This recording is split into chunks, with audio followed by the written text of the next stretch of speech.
Okay, step number 2. We've found this house. Okay, we've located this vacant house. We know it's 123 Elm Street. Step number 2 is to locate the seller. Now, before we move on, let me cover just a couple more quick things, in particular with regard to bird dogs. When they're locating these vacant houses, okay, I've been using bird dogs for years, and what I require of my bird dog, and you might want to make a note of this if you're going to have bird dogs out driving neighborhoods for you, is I require them to provide me with 6 photographs of the house, at least 6. 1 of each side, so front, back, 2 sides is 4. And then I want 1 with the house in the left side of the frame looking up the street, and 1 with the house in the right side of the frame looking up the street, so I can get a sense for the neighborhood. This is a good way to get a feeling for what the neighborhood is like. Okay, so I want those 6 photographs. The other thing I want from my bird dog is an approximate square footage of the house. Now, we can get this by going online, and we'll talk more about that. But we can get this by going online. But I'd like the bird dog to give me an approximate square footage. Now, that doesn't mean they have to bring a tape measure out, spend a whole bunch of time there. Instead, what I do is I have my bird dogs lay a tape measure on the ground and walk, take 3 or 4 good-sized strides and measure the length of that stride. And the length of my stride happens to be just about exactly 3 feet. A good, full-size, memorable stride is 3 feet for me. Now, for you, maybe a little more, a little less. Your bird dog, the same. So now, with that stride measurement, you can actually walk off or pace off the outer dimensions of the house. Length times width equals area. If it's 2 stories, double it. Or if there's like a bonus room or an addition out the back, I'll have the bird dog walk off the dimensions of the main house, and then walk off the dimensions of the addition, and then just simply add those together. So if I have a 3-foot stride, and the house is 20 strides wide and 10 strides deep, well, then I know I've got 60 by 30 is 1,800 feet. So it's pretty simple math, and it's a great way for you to verify, or at least support the square footage that's provided to you by the tax assessor, which we'll talk more about. Okay, so I want 6 photos from my bird dog. I want approximate square footage, and then what I also like them to do, and with very, very little training, I want them to provide me with a classification of repairs. So, and we'll talk more about this, but what I have them do is I have them put this house into one of 3 categories in terms of condition. It's either bad, really bad, or awful. Now, bad would be, your average rehab. It needs paint, carpet, kitchen, bathrooms, light fixtures, all that stuff. Nothing crazy. A little landscaping, cleaning up outside, that sort of thing. Paint inside and out. That's your average standard rehab. That's bad. Really bad would be all of that, plus siding and windows and a roof. Okay, and then awful would be all of that, plus electrical panels, structural issues, and major rehab. So I want them to put it in one of those 3 categories. Then what I do is I use a square foot multiplier. So if the house happens to be, say, 1,800 square feet, for me in my area, and you may want to tweak this so that it works for you. In my area, a house that's in bad shape is going to cost me about $10 a foot to repair. So an 1,800 square foot house that's in the bad category, I know is going to be about 18 grand. If it's really bad, it's $15 a square foot. So in that case, it would be $24,000. Okay, 1,800 square feet times $15 is $24,000.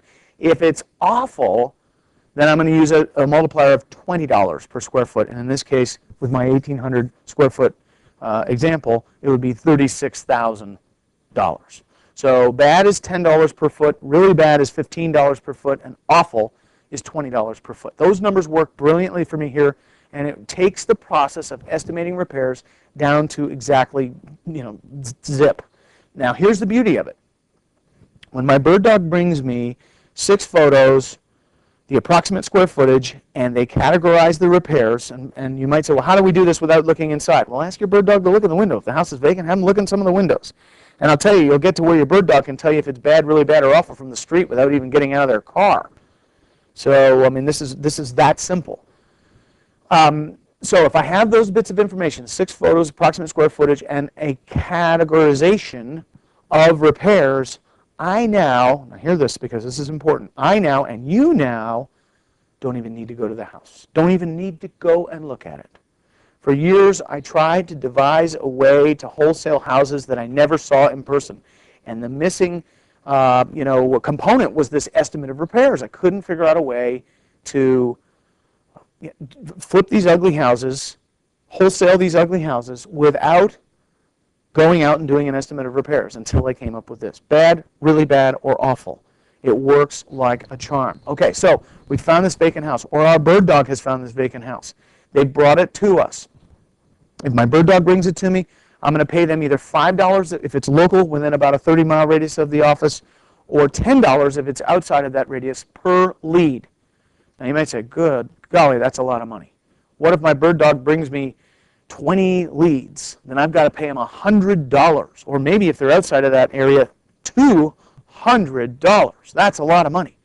Yeah, well, maybe. In my world, that is a drop in the bucket, and I hope it becomes that way for you if it isn't already.